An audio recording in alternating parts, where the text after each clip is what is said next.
Okay, in this series of videos we're going to take a look at bond price volatility. We'll talk about what that means and different measures of bond price volatility and ways of looking at interest rate risk. So let's get started and just review real quickly the price-yield relationship for bonds and how that relates to interest rate risk.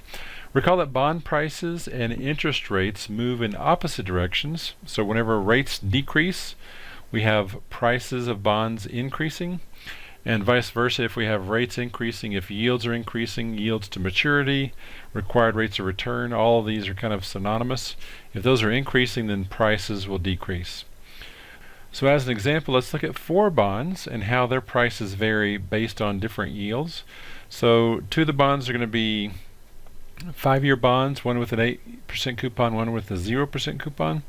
And then 2 bonds, one a 25-year bond with an 8% coupon and one a 25-year bond with a 0% coupon. So let's take a look over at Excel and look at these bonds and look at how their prices change over a variety of different yields.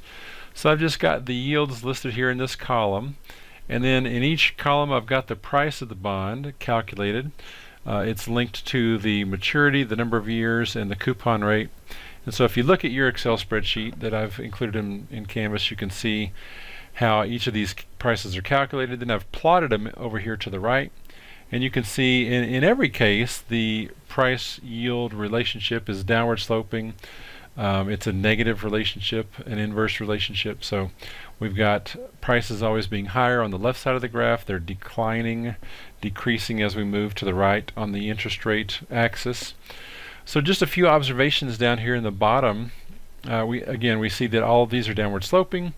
The 0 coupon bonds, so bonds 3 and 4, the gray and the yellow down there at the bottom, are always trading at a discount, so they're always below par value of $1,000. The 8% coupons, the 8% coupon bonds range from premium bonds, where they have prices higher than 1,000, where the yields are lower than 8%, all the way down to discount bonds when the yields are higher than 8%. And then finally, the shape of each bond's yield curve is a little bit different, right? So later on we'll talk about convexity. The convexity of these bonds are different. Bonds 2 and 4, so the orange one and the yellow one, have a steeper shape. There's more convexity to those, and that means that they're more sensitive to interest rate changes. So a takeaway of this is that there are different effects of interest rate changes on bonds that have different characteristics, and we're going to look more into that, looking into more ways of explaining and exploring the interest rate sensitivity of different bonds. So let's move back to the PowerPoint presentation and continue moving. We've got 4 properties that we need to think about that have to do with price volatility characteristics. The first one is that the percentage price change in response to interest rate changes is not the same for all bonds. So we saw that in the graph on the Excel, that we have different sizes, different shapes of these graphs. They're not all the same. It's not a uniform response to interest rate changes. That would imply that all these graphs, all these pictures looked exactly the same. The slope of the line, the convexity of the line, the curvature of the line would all be the same. So there's different responses to different changes in interest rates. The second property is for small changes in interest rates, the percentage price change for a rate decrease is about the same as the percentage price change for a rate increase. So let's go back again to Excel and just look at that. Down here I've got the starting point as a 6% yield. And if we look here at the 6% yield, if I go down 5 basis points or up 5 basis points, we've got a roughly 0.2% change in the price of the bond. If we move 25 basis points, let's go 25 basis point decrease in the yield, our price increase would be 1%, our price decrease would be 1%. So these are small changes. And that's a demonstration of that second property there. For small changes in interest rates, the price changes are more or less the same whether you're going up or down in interest rates. Property 3, however, for large changes in interest rates, the percentage price changes are different for a rate increase and a rate decrease. So let's go back over here and look at a large change. So for instance, a 200 basis point swing. So if we go down 200 basis points, down from 6% to 4% yield, we would have a price increase of 8.7%.